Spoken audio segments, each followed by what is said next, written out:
Sa daghang mga punto nga angay natong pamalandungan dinhi sa atong mga pagbasa ug sa ebanghelyo, ang para nako nindot nga pamalandungan kining saad sa Ginoo nga mubangon ang mga patay. Lingiyay mong tupad.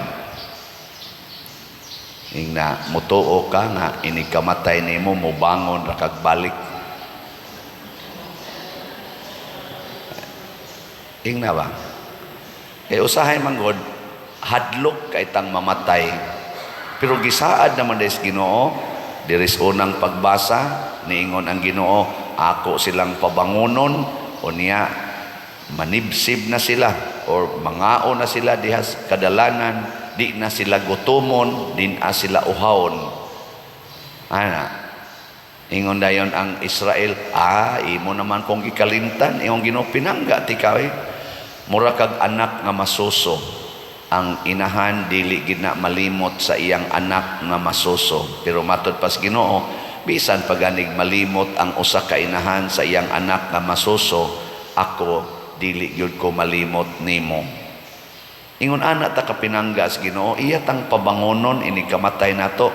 Muna ayaw na mo kaguol og makanser mo, ay na kay pagsigig patambal kanang inyong budget anang cancer para chemo, para dialysis, anang kidney failure, ipalit na lang nag-slot bitaw or itabang na lang na sa inyong silingan nga naglisod in taos pagkaon nya lagsik pa kaayo way mga sakit pero hapit way kaon. Nasad mo yung mga silingan tingaling, nag-eskwela, way hapit, ikabayad yun, di kalampos, pero way mga sakit. Ay nalang pagsig-hago-hagoan ang sigig yung padialysis, pakimo, niya, mangayo, pag yun mo diris, pari, ang pangayo alas pari tingali, hilogin ning akong lawas pader, kay haron ko malimpyo sa sala, Kay muangko na lang gutagod, nga mga matay kita, pero naanay saad ang Ginoo nga mubangon rata. Kasimple ana. Diris atong ebanghelyo niingon si Kristo moabot ang panahon nga ang tanan yung patay mubangon. Kaya ang nangamatay na may buangon naa sa buutan. Lingiyay mong tupad ing na kung mamatay ka karon unsa man ka buangon o buutan. Ing na. Kay wa man gi-exempted ang kadtong nagbuhat og dautan mamatay, ang nagbuhat og maayo mamatay, pero matud pa ni Hesus moabot ang panahon nga ang tanan mubangon gyud. Pero doon na siya gisulti para nako mao ni importante ingon siya, ako ra gyud gitugyanan sa akong amahan paghatag og hukom, pagsilot og pag-reward. Nya unsa may iyang giingon, siya naman mo itag-iya na unsa iyang gisaad, niingon din siya diri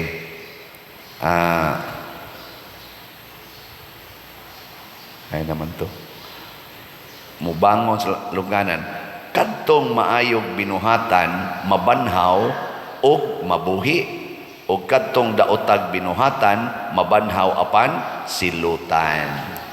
So inighigda din nato sa kamatayon, inigbango nato ang atong binuhatan magpabilin nga counted, dili mamatay.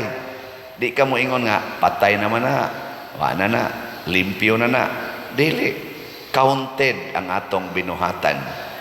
Mao na inigbango nato gadatas atong binuhatan nga maayo, unsa man mabuhi ta didto sa langit. Rewards ang atong madawat, pero mubangon ta nga nagdatas binuhatan nga dautan, silot didto sa impierno.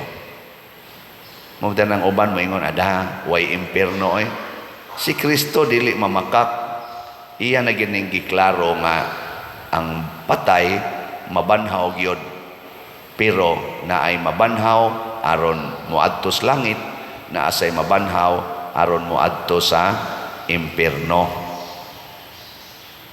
Kana bitang magmisa kog patay, ako mo nang common nga question, Ingan ako, sa inyong paminaw, kinirong atong gimisahan, tuwa na ka nis langit o tuas impyerno.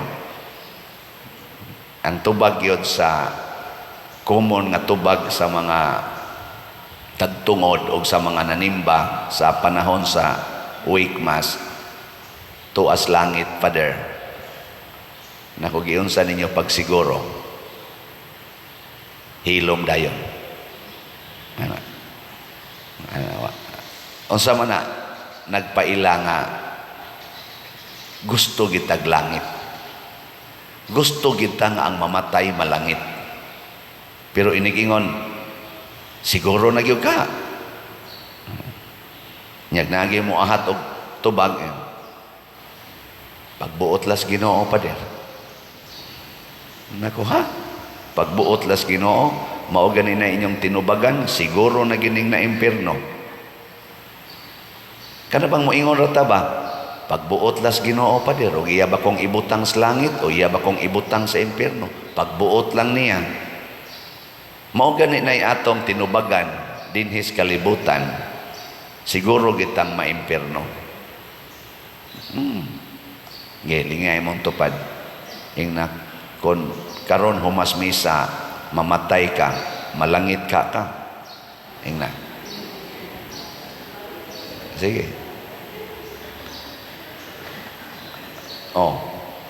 Moingon karon, pagbuot sa Ginoo, impyerno na ka. Ngano man, giklaro mas Ginoo, ang magbuhat og maayo, malangit. Ang magbuhat og dautan, maimpyerno. Sa ato pa, bisag nagkabit-kabit ka karon, nagtuo di ay kang inigadto nimo sa imong kabit nya, mamatay ka dito ibabaw sa kamay, nagtuo di ay kang malangit ka kay pagbuot ras Ginoo. Ang imong gibuhat klaro na kaayo nga nisupa ka sa sugos Ginoo, you shall not commit adultery. Imo pag yung gibudhian imong asawa or imong bana nya, mutuo lang yapon ka nga pagbuot sa Ginoo, kaklaro na ana. Di ba? Nagtuo di ka nga karon gadumot kas imong igsuon kay nag-ilog mo anang inyong katigayunan, napamoy kaso nga o pa mahuman hangtod karon, yawa na mo magtingganay. Nagtuo di ka inikakras ni mos motor o nya mabungkag ng imong diha sa simento, ikamatay nimo. Nagtuo di ka ang pagbuot sa Ginoo adto gyapon kas langit, nga man ka motingog anang imong igsuon, kadautan anang buhata. Di ba? Oy, nagtuo day ka sa sige nimong paningil anang utang, sige nimong paningil sa utang hangtod wa na lang mo magtingog anang imong gipaninglag utang, imo na nang gikasab-an kay baga kay gnaong bakakon kay istanan nya, inikamatay nimo kay giatake kas imong kasing-kasing sa kaguol anang mga utang. Nagtuo day ka ang pagbuot sa Ginoo, mo bangon ka aron moadto kag langit, na ang sugos Ginoo niingon man kun kamo magpahulam ayaw na mo paningil og bayad. Pagbuhat og maayo, biyain na ng kabit, ayaw na paningil anang utang, higugmaan na ng imong kaaway, ay mo pagsig-away. Nya kamong nagpuyo-puyo, way mga kasal, nagtuo di ay mo nga kung mo insist yung mo nga di yun mo magpakasal, di san mo magbuwag, sige lang yun mo puyo, sige lang yung tinukhangay.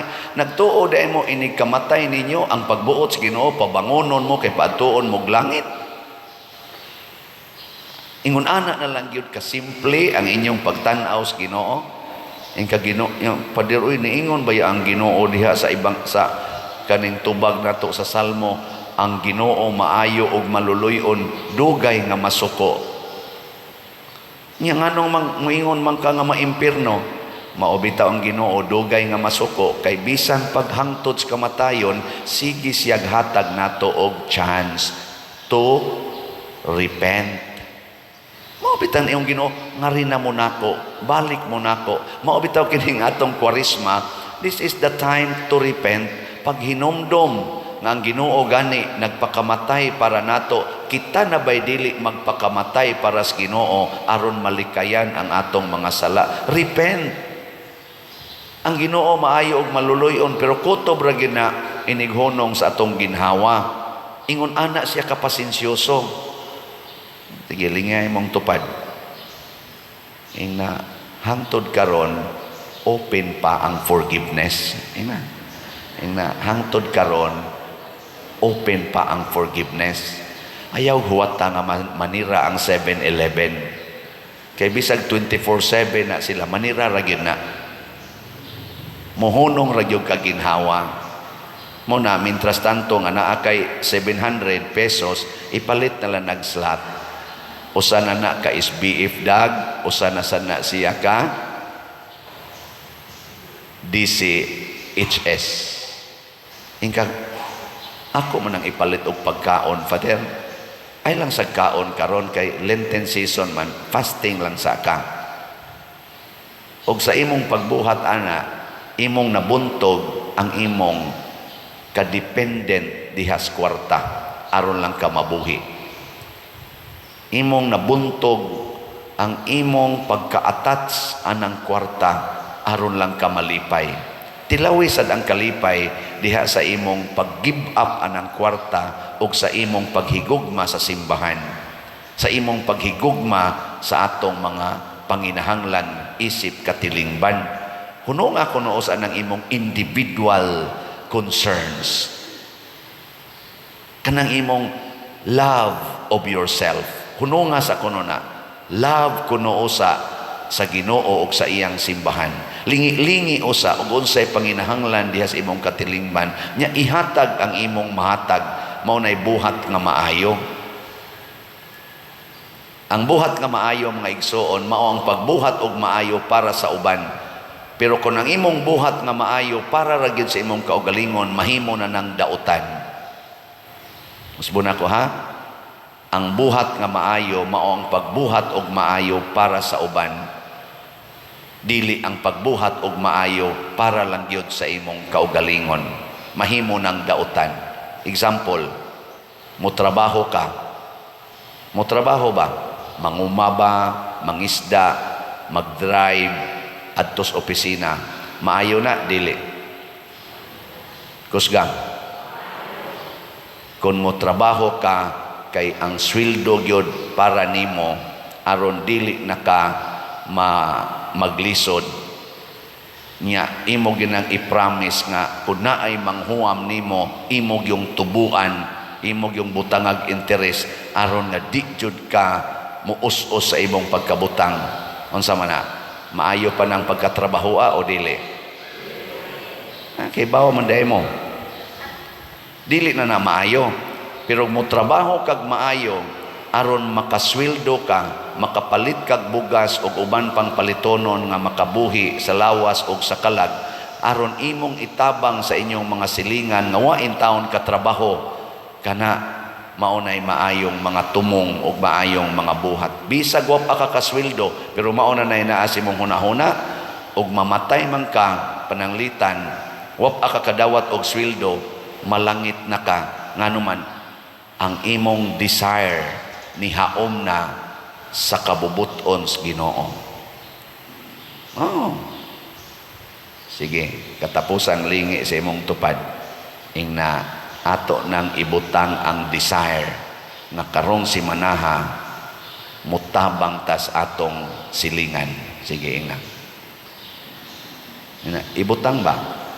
Karong si manaha do na jud kay silingan nimo nga imong tabangan. Kay mo sweldo naman karong taod-taod 15 god, no? 15. Unsa na rong pitsaha? 13. Oh, ang uban aron mo sweldo na marong 15. Hunahuna ako no, ang imong sweldo ron pitsa 15, ipaambit anang imong silingan nga wa gid tayo sweldo. Na maron diha galingkod-lingkod at tingali na gahuwat rag patrabahoon, nya og naisipyat gamay, naghuwat og kawatonon, ana. Tagai ko no nagpagkaon paambiti nas imong sweldo. Ug ang pinakanindot kung ibutang nimo sa imong desire nga karon yung si manaha inig sweldo mo palit yung kag slot. Ibutang. Iset ba? Di ba? Kung simbakog dili ka kaabot sa ting sweldo, mamatay ka. Kay nakras ang eroplano, nabangga ang imong gisakyan, nahog spangpang, pratong amo nga hapit malahos. Wa day tuod nga makasabo di patay jud ka. Langit dayon ka. Langit ka. Mubangon ka aron mo adto sa kinabuhing way katapusan.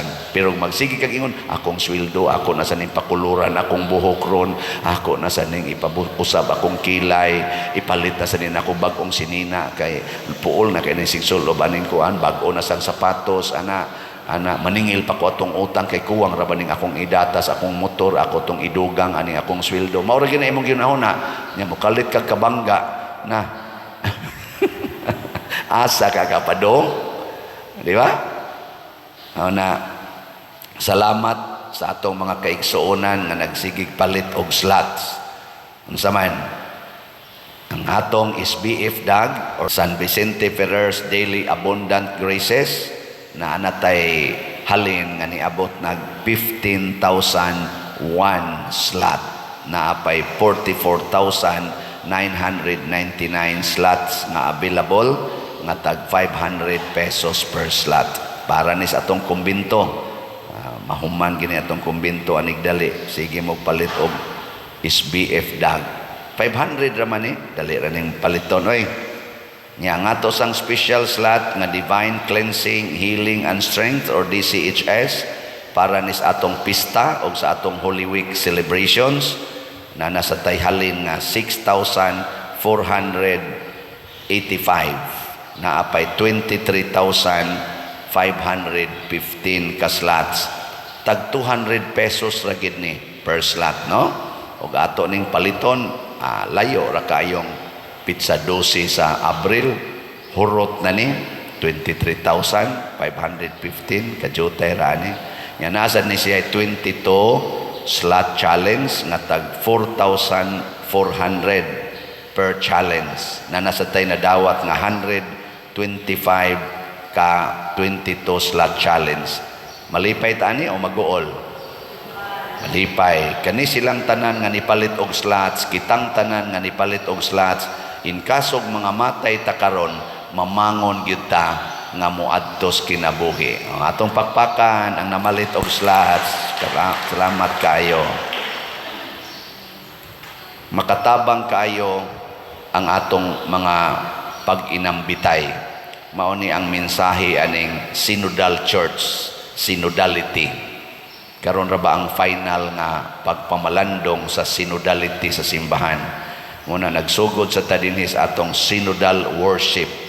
So karong Sabado, kada man ni siya second Saturday, pero karong Sabado atong himuon ika third Saturday for this month ang ato dinhing Paris Synodal Praise and Worship. Pasigdahan ni sa atong mga charismatic groups, murag Couples for Christ ang sponsor karong Sabado. So kitang tanan manganhita alas City Images gabi apil lang ko tagod dinhi worship synodal, dili lang charismatic, apil na sa tong gustong musimbas Ginoo og mopasidungog sa Ginoo nga magtipon tang tanan. Pero ang kuwang lang nato dinhi wa may painit, so basig do natay painit karong Sabado, no? Mag-init tag tubig. Nya ato lang sige hatag og tubig init ang kutob mo anhi dinhi, o di ba? Nindot kay na kay kung naa gani pa nagtigom, naa ginay kaon-kaon, di ba? Sige atong suwayag paningkamot ha nga magsinodal ta. Hasta ning atong kaning akong mga sasing boys dinhi, di gini mo appeal og praise and worship, ato ning paapilon kay kusog tingali kay ning manayaw, no? Kining atong gibuhat pagpakita ni nga ang usa ka buhat nga maayo kana gyung mahigugma tas katilingban, kana bang kamaotang mamiya sa atong individual concerns, just kuan lang once a week, once a month, aron makigsagol ta sa tanan. Kay ang Ginoo gani mibiya sa langit aron makigsagol nato, magpakamatay pagani para nato aron ta mamangon pagbalik uban kaniya ngadtos kinabuhi nga way katapusan.